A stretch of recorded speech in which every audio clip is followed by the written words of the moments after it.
Okay.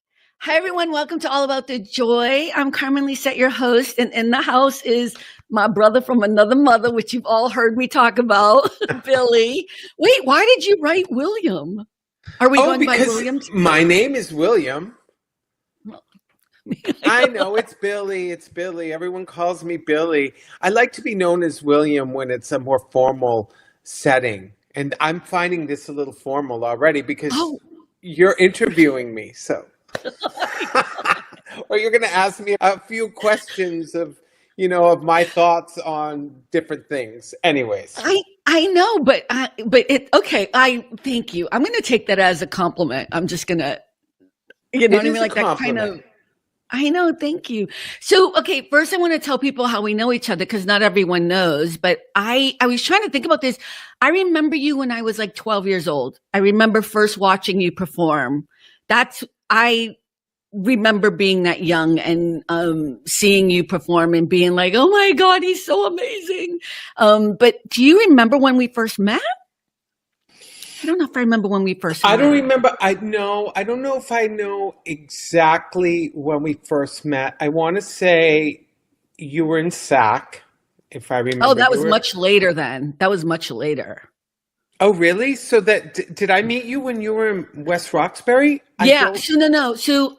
Okay. So this is where I remember. First of all, I watched you, right? You were a big time performer. Everybody knew who you were. You were the star of But because everything. there weren't many. Let's be clear. There weren't many guys, There were not many men at and all, in the activity at all. or black folk at all. Or yeah, I was, exactly. but I remember, after my mom passed away, I was made captain of the drill team in West Roxbury. And Hmm. then, Jerry Glover brought me to individuals, to the competition Oh. individuals, and there was like 100 people competing. And didn't you win that one? Or you said Wanda won that one, but I think you won that one. I no, I Um, don't think I never won. okay. Let's start with I never won. Maybe you won in my heart. Okay. Maybe in your heart, and I'm Okay. sure Wait. it came in probably a good second because even when I was supposed, because remember I had when I first went up, I when I first went into individuals, Jay Puccini was in individuals, Mm, and and let's not forget who Jay Puccini was, right? yeah. Because he was kind of like the real deal. He was great at what he did. He was a guy, and he was straight on top of it. But so, Which matters. which, which was like, oh my, Oh my that's God. like a straight flag rifle twirler. Like that's kind of hard to believe, but there were a few. So anyways, so I he was in it, and then the year he didn't go in, or he was too old, he aged out or whatever, and it was supposed to be kind of my year. I lost to Wanda. no Wanda was a flag, so it wasn't flag, it was a rifle, Oh, okay. and I lost to some girl, and it wasn't his girlfriend, but I want to say he taught her, like, whatever. Anyways, I shouldn't have lost, but I did. Okay, well, anyway, all I remember is that you won. That's all I remember. So, because I was enamored by how brilliant of a performer you were. Like, and Thank I you, think, thank you. yeah, But you were too, by the way. well, here's the thing. There was like 100 people who competed. I was like 13 years old. It was my first time. And I remember I came in 12th, which was Yeah, like ridiculously yeah, amazing for me. You know what I mean? And yeah. I was so excited. Of course, I thought I was going to win. You know what I mean? And when I look back on it, I'm like, I was so delusional, but I did really great for, whatever. But I think that was the first time I remember being like at least close to you in that, like I was competing with you. Now, we never worked together in that we were in the same kind of performing thing. You taught me, you ended up teaching me. Well, Um, that of course, and that was okay. Did y'all get that? Of course, we would never work well, together. of course. Of No, I course. meant it more like, of course, that's where our connection became the strongest. Right, right, That's where we really formed a connection. Like right. that's when I really got to know who you were, more Yeah. about you. Um, And you and were the of course, reason why I went to Lancers. I mean, that was the reason why I wanted to do drum corps was because you were going to teach me. So.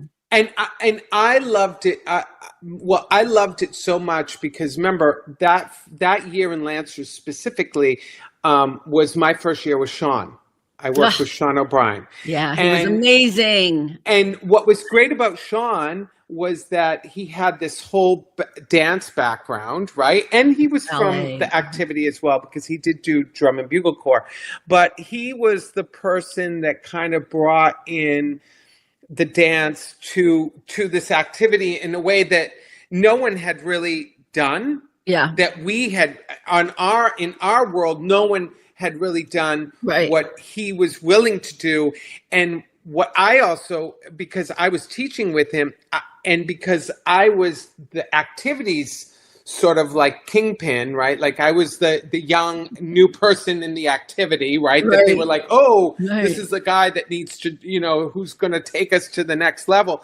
I gave him the grace to do whatever he wanted. He was amazing. And he was the one that brought in all those amazing warm-ups. And he was the one that taught me like how to do tondus and how to do port-a-bras and how to do, real dance. And I was so enamored with that. But he was the one, I give it to that man who's no longer with us. May he rest in peace. He was the one that was able to take me into a totally different direction with the activity. So I wasn't just like twirling my flag, but I was like, oh, look at this expressive stuff that I can do with this flag that made it more exciting and more beautiful. And what was so amazing about you specifically was that you were able to interpret it in a way that most people did not get. Yeah, but that would get me in trouble. That would always get, because I had. But not with us. Not with us. No, absolutely not. Look at Miss Carmen with those wings flying through. Look at how she did it. I know, but Sean and you also really helped me technically. Because as much as I was a great dancer, and I was because I had that background as a young kid just in the neighborhood and all the other things I was doing, which it's so weird because when I think about color guard and drum corps, that's all anybody did. Like that was your passion, you know what I mean? But I think what was great was that I really was horrible at the technical aspects of dancing, and Sean and you kind of honed that in. So I was great at being like, what? You know what I mean? But I remember one time Sean was like, so we need to tone that down. We need to bring that in. No. And every time I see the Birdcage, I don't know if you know that movie with Nathan Lane, and when Robin Williams goes up on the stage and he's like, I want you to have Madonna, Martha Graham. Do you remember that part? And he's like, I want you to keep it all inside. I think of Sean teaching me. Like, that's what I think of. Like, I do. I love that thing. So, yeah. But yeah, he was great. He was amazing. But you were great, too. You give him way more credit. You were amazing and great, and you brought a lot to the activity. Is that what we're calling it now? The activity? I've always called it the activity. Really? The activity. It sounds like a mafia thing. You know what I realized the other day? I was trying to put into timing how long I was in it and how long I went out of it. And I realized that my first year into it was 1980. It was my first. Really? So I really started probably around 1979. But 1980 was my first year I competed. And the last year I competed was 2001. 2001 was my last WGI I did with the high school that I taught. Right. And that was, I had already met Andy, who was my my We're going to just delete that part, but go ahead. Mm-hmm. Yeah. But so I had just met him. So that's when I got out. And so I just realized that I've now surpassed the time that I was in it. So I was in it for roughly 21 years or something. Mm-hmm. And now I've been out of it for over 25 years, right?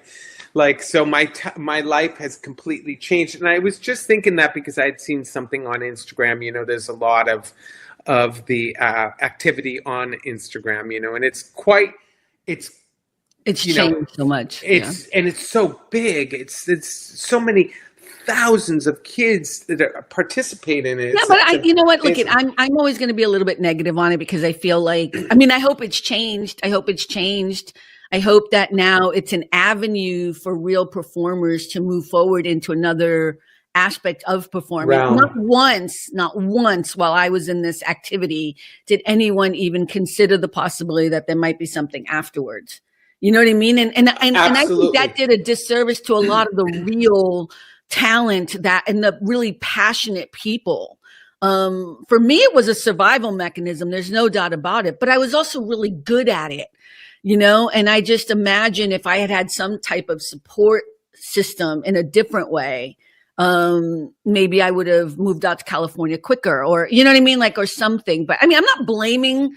I'm just hoping that the activity has changed and it's actually, I mean, even just drum corps, the amount of talent music wise, like I think of all of those amazing people, musicians. And I think to myself, I hope most of them had opportunities to keep, you know what I mean? Does that make sense? To move forward. Yeah, it absolutely. I mean, I watched some of DCI this year. I got the Sport of the Arts page or whatever, and I did my, you know, paid to be able to watch some of it, and I had the kids watch some of the top groups, right? You know, the Blue Devils, who are still around, here, you know what I mean, and some others. The talent is absolutely undeniable. Wow. The passion is undeniable. So and that to me is, you're absolutely right.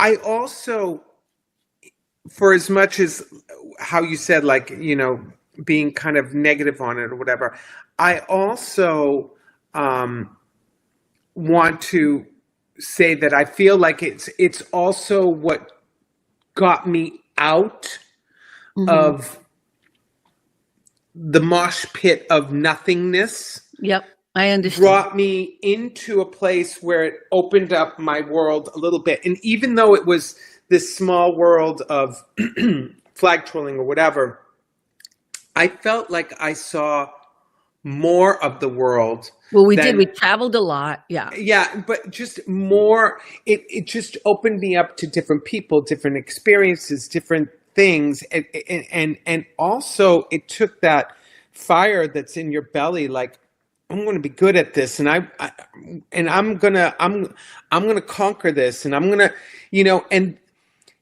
for the people that it serves, which, by the way, it serves really the blue collar, if you will. I don't know if there's still a blue collar in our country anymore, but there isn't. A whole other conversation, right?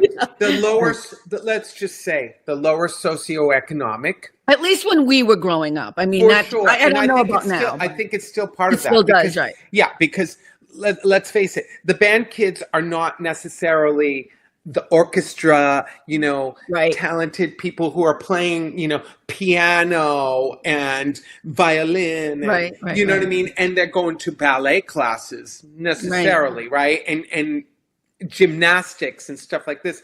This is the people that don't have that opportunity and just kind of want to be. And of course, there's also, you know, it also, because it's band and stuff like that, and in high schools, it grabs a lot of, I think, children from a lot of different backgrounds, but the basic of it is more, you know, the lower socioeconomic. That's what I feel. No, for sure. There's no doubt about it. That was our thing, right? That was how we grew up. That's and it was. I always say this. It was a saving grace. I mean, there's no doubt that is the thing that kept me out of gangs. It kept me out of living on the streets all the time. Well, and you know how I feel about the drug thing. Yes, yeah. Because there were drugs where I grew up, and then I would go to rehearsal, and there would be drugs everywhere. But you know, I have my issue with that. But I try not to judge, but we don't have to talk about that. But I just think for me, it was also just kind of a realization that the world wasn't as like I always thought my neighborhood was bad and the world was good. And then I realized because that I the world was had some of that too. that the But world it was was all inner city, girl. It was all inner I city. know You went from one inner city to the to other. another. I know, but I lived in Boston and in JP. And so there was this kind of, it was all Latino, Black, Irish, all poor folk, but like And you whatever. went to And then I would Cambridge? go, right, no. And then I'd go to West Oxford. It was all white. Everybody was Oh. all white. It was very church going, whatever. But Blessed Sack was what, Cambridge, no? Yeah, that was Cambridge. That was later on. And then that was like the shock of my life. But okay, so back to you, because this isn't really supposed to be all about what did you call it? The practice? The activity. The activity. I swear to God, I've known you forever and I've never heard you call We've it. always called it the activity. We all Really? call it the activity. It sounds so fucking hilarious. Okay, that's how we met. And here was my question that I was thinking about last night. I was like, did you okay, I just want to say for people, when I say you're an extraordinary performer, I'm not exaggerating. I don't say that about anybody. You were an incredible performer, and you know that, as well as I know that I'm right about this. But you were also an extraordinary teacher. And I was wondering which one you loved more. Oh, that's interesting. No, teaching. Really? Yeah, because you Yeah. were an incredible teacher. Yeah, no, and when I went on, there were some experiences that I had in teaching with certain groups through the years that were for sure magical. Yeah. And it was magical in part because it was a combination of the talent, the commitment, the product, what you were actually teaching. So the whole thing came together to be something really magical. And by the way, that teaching was what provoked me to become a teacher, right? Because Right. I went to university very late in life, because I started university when I was basically 29. I guess I was 29 years old when I went to It's never university. late. You were right on time. Never too late, right? So that teaching brought me into actual education, right? So I ended up going to university and getting a degree in elementary education, and I taught for 6 years in the public school system, which here in Miami. Which, by the way, I went from teaching in Liberty City, which is pretty much the ghetto, because that's what they always put you. They always put you in at where You're most needed might be the way to say it. Where you're most needed, and where you're have no least effective, because you have no experience and you're just no they're support. ready for you to eat you. Right. And I went from there to teaching in one of the better school districts, actually in the city as well. So so I had both experiences, and both experiences were very, very positive, and I really enjoyed the whole teaching experience, and I thought it was really amazing. And the only reason I left teaching was, the only reason, there was a couple reasons, one of them was financial, right? Because we don't pay our teachers enough. We just don't. anything, not enough, anything. Yeah. Yeah. Anything. I mean, that's why Andrea left too. And I think about the two people I would want teaching my children would be you and Andrea. You know what I mean? Like, just brilliant human beings, but it's always people who are like, I can make more money somewhere else. And what's with all the drama, like with this life, Yeah. And so then that's what provoked me. It was that. And then I also had the impression that I would probably at some point have children of my own. Mm-hmm. Which I do, but because of that, I said, well, teaching and it's a lot, and I really wanted to pursue my passion of interior design, right? So, which you are incredible with Billy Blanco designs. I mean, it's just Thank you. I just went to your website again yesterday, and I was like, the tree house. I mean. The way in which you guys design, I mean, that's part of my question too is, well, sorry, I didn't mean to cut you off, but No, that's fine. I was just saying how, one thing led to the other, but I went back to school for a degree in interior design, which is where, I met my my current partner and my business partner, David, who is, We love just David. Hi, David. who's super, super brilliant Yeah. at it. And And so so are anyway, you. yeah, so say that again. And so are you. God, trying to Anyway, give you a so compliment is so yes, hard. so now, to your point, to your question, I think teaching was more um, rewarding for me. Can I tell you why I think you were a great teacher? Why? Because most people who teach seem to be angry about the fact that they're not actually doing the thing that they're teaching. Oh, But that's interesting. you know what I mean? Like you were like, no, I have a gift. Let me share it kind of thing. Whereas a lot of people who I was coached by, taught by, whatever, there was a resentment. And that's even in acting. Like just, you can see people who are like, I couldn't make it as an actor. So now I'm a teacher. And it's like, you stay away from those people. You know what I mean? But yeah, Interesting. I think that was always a great gift. You really marveled at watching people not only excel, but do what they were taught correctly. And then That's when they interesting. Yeah, for fucked it up, sure.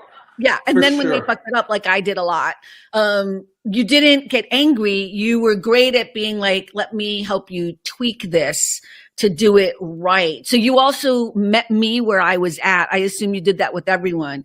You were not condescending. You were not cruel. And you understood that I was who I was and somebody else was who they were. And you had to teach me differently than you taught them. And that's what I always admired about you. I know. Are you blushing? I am a little bit in my You white didn't know pill that? self. You didn't know that? No, I don't. It's interesting that you would say it that way because it's not necessarily how I looked at it. Mhm. I looked at it like I was there in part to make the kids better, right? Like it was like for them to improve, and a big part was obviously the creative aspect of it, making something that was creative, and doing something Yeah. creative, and doing something beautiful. But then bringing the kids to the potential of that was always amazing, and then getting them to have confidence. Yes. Like people that you would say were like when they walked into their first rehearsal were like this. You know what I mean? Like I just want to be clear. I never had that problem. I'm sorry. You're right.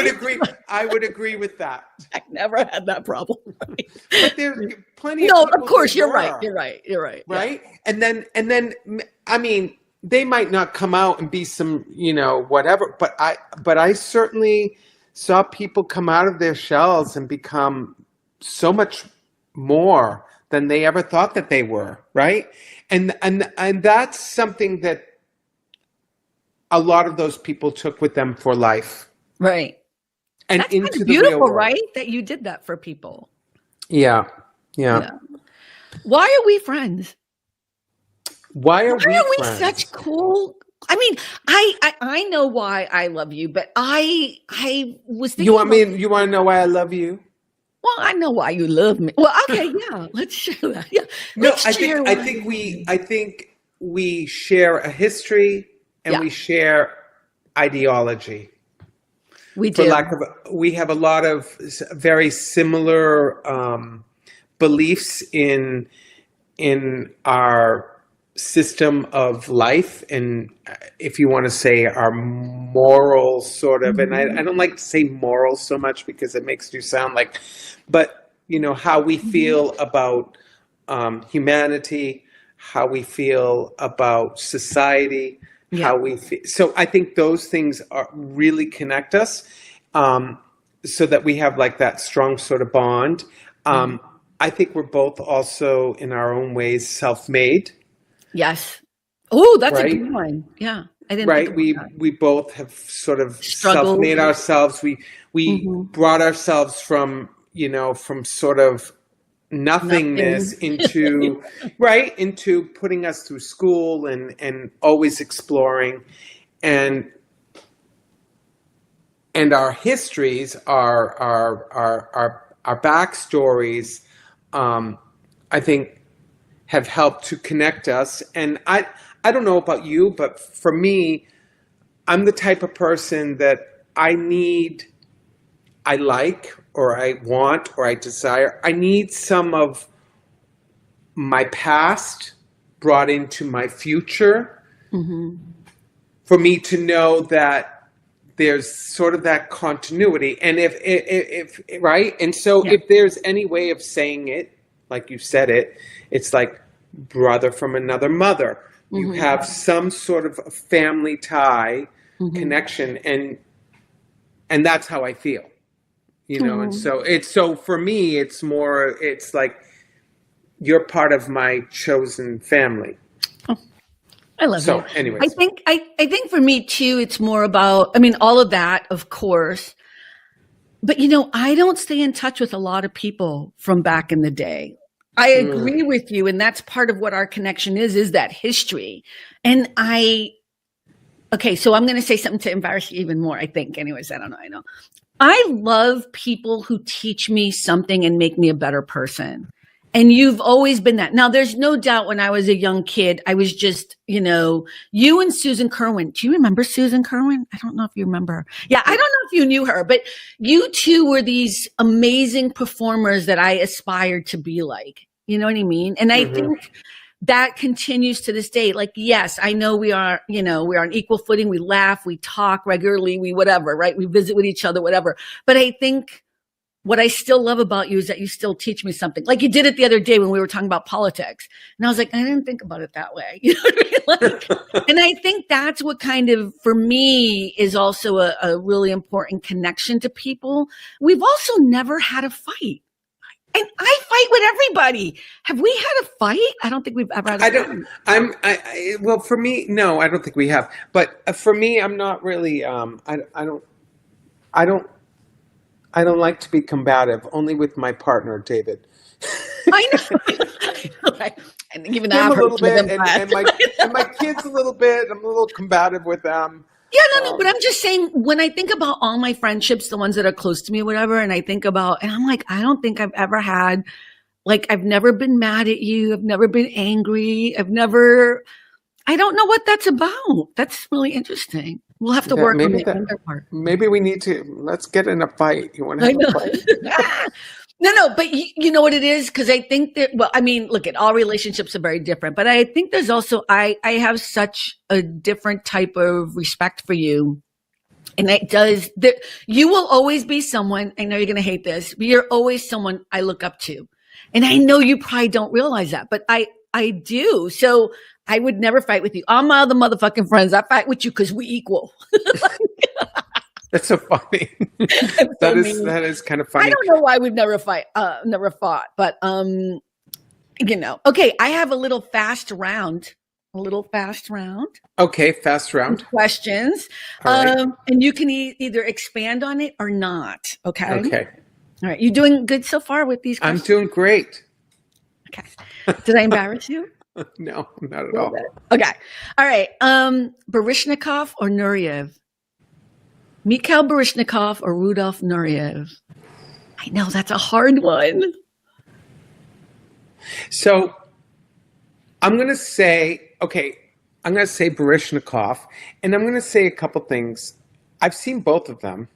Me too. And on stage. Yeah. Live. But only Nureyev playing the king in The King and I. Oh, okay. On stage in Boston at one point, because I don't. That's right. I saw him in Boston too. Oh, you did? When did I saw him in Don Quixote. I saw him in Don Quixote. I was really young.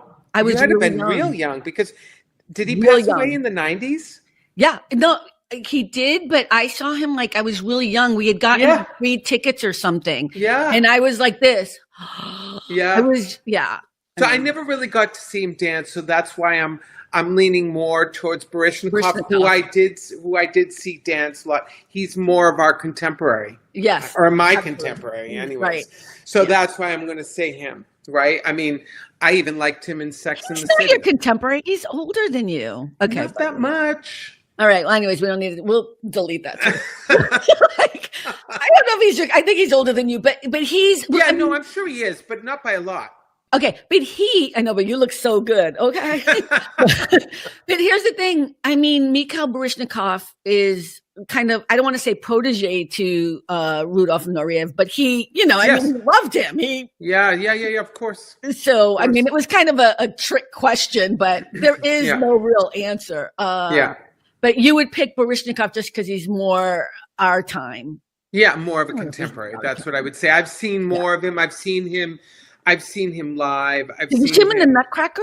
What did you? No, I saw him here in Miami when he did it was towards the end of his dancing, if you will, and he did. It was a very small, intimate theater, and he did a live performance of his more contemporary sort of dance. Right. It was a more contemporary piece. It wasn't classical at all. Right. And so, but I like I said, I even liked him in Sex and the City. I know.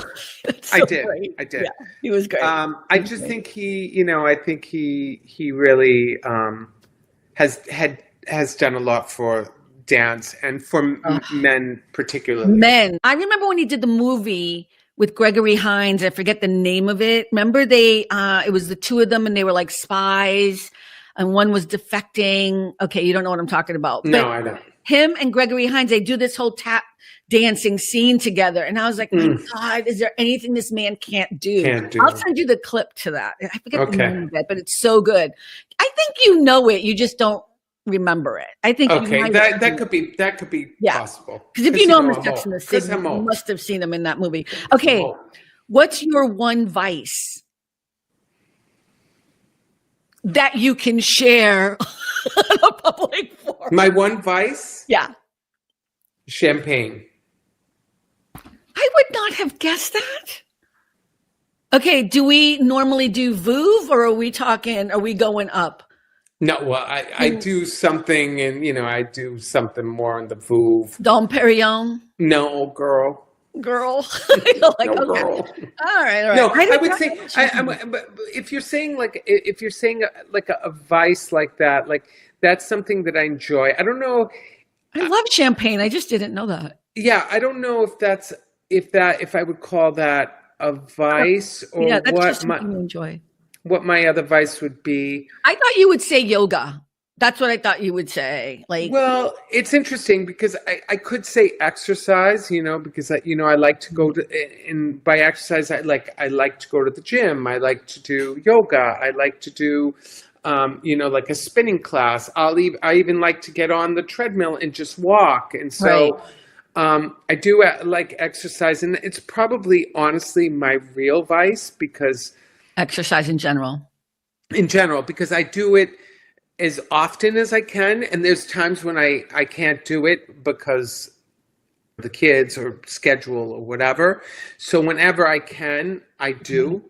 Right. And at the same time, it's one of those things that it's a little bit of like, okay, I gotta drag into it. And then once I'm there, I'm like, I'm good to go. Right? Like I put my all into it. It's kind of normal for everyone, right? I mean, you got to just get yourself out there, but got to kind of, like half the battle is getting there. But I do. And it is something there's more, but I guess when you say vice, and I don't even know. You're thinking too deeply on this, right? Yeah, I think so. Yeah. Because I would even say cooking. Because I love to cook that's so true. much. You are quite the cook. This is true. So I love to cook. So I don't know if that's a vice, or so I don't know how one defines a vice. Like, how do you define that? It was just a question, but see, we've learned so much about you because you were able to go. That's the whole point. Okay. All right. But I want to know how you define vice. I think a vice for me would be like, a vice for me was something I can't not do. Like if I don't do it, it pains me. So like my vice would, I write in a journal so then it's not every champagne. day. So then it's not champagne. Okay. No, if it's, like you're not an alcoholic. because I don't have, you know what I mean? Like it's champagne is something that I enjoy to do. It's like, it's something. But I would say if it's something that I have, it would be exercise. Exercise, For sure. right? Like That if you that don't I do it, it would pain. It does pain me if I can't do it for like a week or two. It's like right? I'm a little jonesing. Like I need to do something. You know what I Right. Well, mean? that's what I meant. Like, I Yeah. think for me, that's what advice me. But again, these are just to provoke people to get to know you and understand why I love you so much. Okay, Tokyo or Dubai? Because I know you've been to both, right? Tokyo. Really Yeah. interesting. Is it And because Dubai is too by Dubai is like this fantasy city in a way, like futuristic? futuristic, Mhm. and Tokyo is real. Oh, I Tokyo is love like, that. yeah, Tokyo is real. Tokyo has real people. Mhm. Tokyo has a culture that is so deep and so impermeated in every aspect of it that you just can feel it. And Okay, there I are just things want to like, say that a real brother, a real family member would take me with him and the family to these places in the future. I'm just saying, I have not been to Tokyo or Dubai, so yeah, putting in no, my Dubai. The thing about Dubai that's so it's futuristic, but it's also, it's a culture that is so yeah, I don't. hard to wrap around. Yeah, I'm kidding. I don't really want to go to Dubai. I've heard people say it's a little bit too manufactured and fake. There is that, and then that there is a whole slave class. Yeah, There is a yeah, slave class. I don't care what anyone, and that is not Tokyo. right. Okay, so we're going to Tokyo. I can't wait. I love it. Thank you, Billy. Love you. Okay. If you could change one thing in the world today, what would it be? Do not say Trump. I can't. Is that it? I know. Okay. It would be All right. We'll him. just skip that one. All right. We'll skip that one. It would be him. There's absolutely no question. I would Okay. just say, could we just get rid of it for now? Yeah. All right. Okay. Favorite part of being a dad? You have two kids. I'm not going to say their names, but you have a boy and a girl. Both are tweens now, right? Both are, I mean, yeah. Yeah. One is 16 and one is 12. 12. Just getting to spend time with them. Yeah. Getting to be with them, in their presence. Putting them to bed, more or less. Waking them up, feeding them, being with them. I just want to say that one of the things, and I've never told you this, that I love about you is you will call me and we'll talk about whatever, but you're not constantly talking about your children. But when you do talk about your children, it is always about what they're doing and how great they are at it. Even if they're disappointing you, I don't think you realize this. Like a lot of my other friends will call and bitch and complain about their children, but you are the only person I know who calls me, and you don't normally talk about your kids with me. I think because I don't have kids, But when you do talk about your children, it is always about like, oh, did you see what I posted on Instagram? The piano, and it's always about like, and I notice this because it's what I wish I had in a parent. Like I wish I had that growing up, that level of excitement of an adult and the uplifting of a child, even when they're not in your presence. Because I'm sure that never happened to me because it wasn't happening because there was nobody around. You know what I mean? Like so I admire that. See, when I tell you I admire you, this is kind of eye-opening for you, isn't it? A little bit. Are you getting sad? You're trying No, to no. but yeah, I love that about you. And I hope someday when I know your children, but when they're adults, I want to share that part of you with them. I don't know why I'm acting like you won't be around, but I'm just saying. That was so weird. Jeez. Sorry. Okay. Best part of getting older. You realize whatever time you have left in front of you is important, and you need to make the most of it, because whatever's past is past, and it's done, and you can't change it. you could improve upon it, I guess, because you can do something in the future that's better. But I think the best part of getting older is that you realize that you have less in front of you. You have less time in front of you, and you have less, maybe even functional time, right? Because oh, wow, interesting. Right, because you see so many people at 80, they're not even functional anymore, right? Like, what's her name on Golden Pond? On Golden Pond, Jane Fonda? Jane Fonda. As an example of someone who is so functional at her age, how she speaks, how she is out there, how she is, and I go, man, I want to be a Jane Fonda.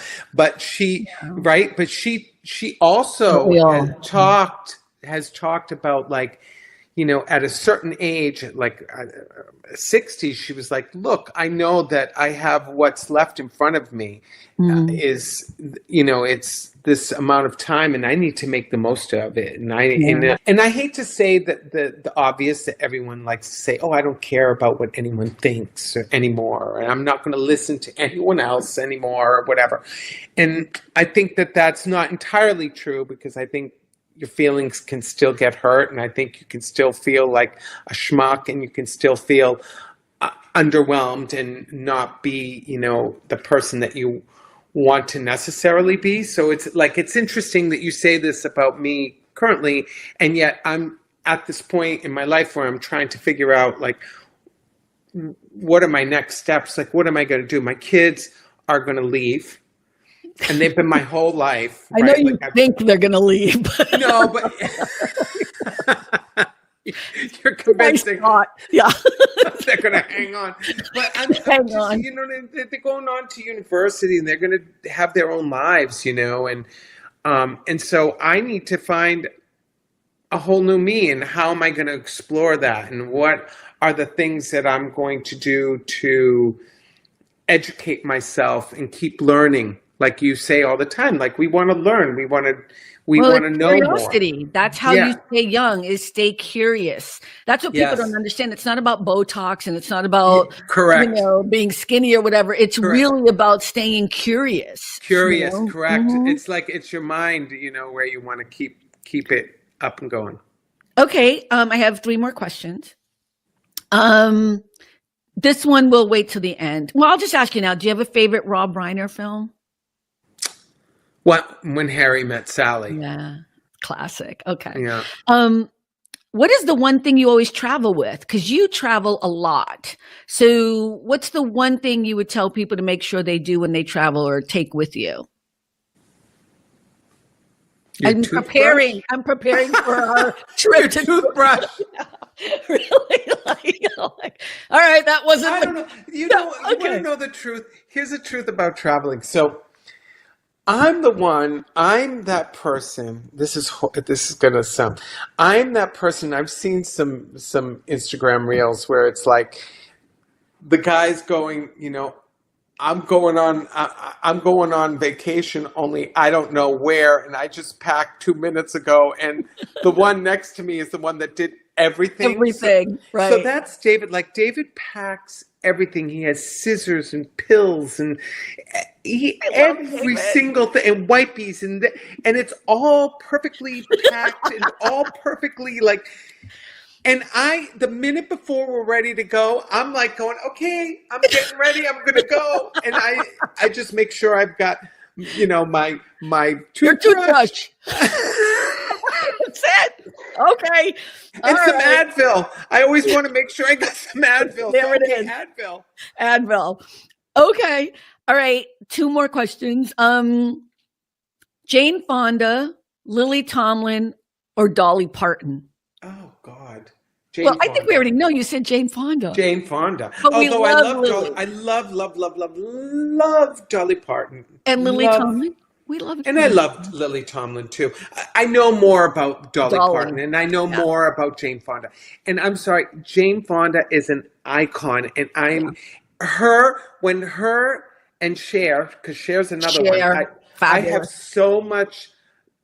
I love Cher, and isn't she getting married to her like 25-year-old boyfriend? Good for her.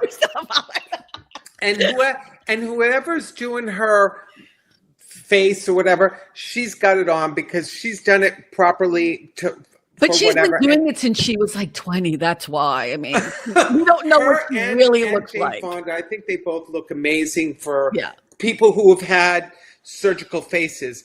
Who did I hear? Oh, you want to hear what I heard, which I thought was fucking priceless, is, I'm sorry, the F-bomb. What I thought was priceless is, she says, okay, and what is her name? And I can't see. This is when I go brain dead. I can't remember. This is like our phone call. You're like, who is it? Who is this person that I'm trying to think? Anyways, so she's a writer from New York City. She doesn't have a phone. She doesn't have a computer. She's basically a very interesting older woman, and she's I don't want to say historian, but she's like a commentator. She's I don't know what you're very thoughtful, and I should remember her name, and I can't remember her name right now. Anyways, she says, look, there's three faces. There's your young face, there's your old face, and then there's your surgical face. Brilliant. I was like, it's so true. She goes, and some people's surgical faces are okay, and lots of people's surgical faces are just surgical faces. And it's so true. It's like, it's so this true. was me when I was young. This is me if I were old, right? Yeah. And this is my surgical me. Because it's so prevalent. I know, but so many people do too much. Cher and Dolly Parton, that's a different thing because that's their character persona. They've been doing it forever, so they don't really count. Jane Fonda did it right. Jane Fonda still looks her age, but she's clearly, like, nobody has a neck problem in Los Angeles. Only me, because they've all had the lift. You know what I mean? Like, they've all had this thing done. You know what I mean? But she's done it. Because they do the necks, I guess, right? Do they? It's a facelift, so it's part of the neck too. Yeah, so it like, look at me. Clearly, I know way too much about this. I will never go into surgery. But I mean, if you notice, Jane Fonda, everybody has this kind of tight, natural thing. So yeah. Well, no, because now it's like. Now, I mean, these people's faces are completely, utterly different. They're not even the same people. I love Demi Moore, but I'm done. Wow. I can't look at her without freaking out. I mean, she looks like she's 25. What about Kris Jenner? Well, okay, so don't get mad at me. There are some people I do not consider even worthy of being in my atmosphere because I don't know what they did to become famous. So there's a whole bunch of, so I don't pay attention to her, but I family or the children. I couldn't pick them out in a lineup if they were in front of me because I don't know. I know the names, but I don't know who they are. There was another one. There was a blonde woman who also was the Hilton. She was the daughter of the Hilton. Paris Hilton. Yeah, I don't know who she is either. But I know that name, you know what I mean? Anyway, so we're talking about Demi Moore. Yeah, and I'm just saying, with her. Well, no, because she's a talented actress, right? She's, Did you like her whatever you think of the last movie she did. What was it called? I don't know, but I can't hear you, so you have to move closer to your computer again. Did you like her in the last movie she was? I don't know what movie you're I haven't. I didn't see her in the last movie. It was some kind of. But I think about Ghost or whatever. I mean, like back in the day, all the movies she did or whatever. And it's just, here's my thing: do whatever you want to do to make yourself feel better, whatever. I'm all cool with it. But it just makes me uncomfortable to see a woman. What is she in her 60s? And she looks like she's 25. She's at least in her 60s. Yeah. Yeah. So it's a weird one, but that's our interview. That's it. See, it wasn't so hard. We're done. That's it. We didn't even get to talk about politics. I know. I was on purpose. That's all right. That's for another one. Well, I mean, I think this is more about just introducing you to the atmosphere as my brother from another mother, because I don't want people to hate you right away. No, I appreciate you doing this, though. Thank you so much. Thank you for interviewing me. I hope it was somewhat Productive. I hope you get. I hope it's. Do I I have hope to give you? I don't ever remember you needing like a confidence boost. No, What's I don't happening need a there? confidence booster. Are you just tired? No, I'm not tired. Because you had to get up so early to do the interview at 10 No, o'clock? I got up my usual time to go take the kids. I get up at 6:15. Oh, That's okay. my normal time when I have the kids. I get up at 6:15. I make them breakfast, and then we're out the door by 7:15, 7:30, and I Yeah. drive them all the way to the All the way to school. hell, right? And And back, by the time I get back, it's usually like 8:40, right? 8:45, almost 9 o'clock after dropping Okay. them off. So my morning is from 6 to 9. I got a 3-hour shift Look at dragging you. those kids to it. And I'm going to delete all of that because most people can be like, bitch, please. You know what I mean? I know, it's true. It's true. So I am so grateful that you came on the show. I appreciate you, Billy, so much. And remember, everyone, at the end of the day, it really is all about the joy. See you next time. Bye, everyone. Thank you. Bye-bye. It's so fake. I love it. Thanks for stopping by. All about the joy. Be better and stay beautiful, folks. Have a sweet day.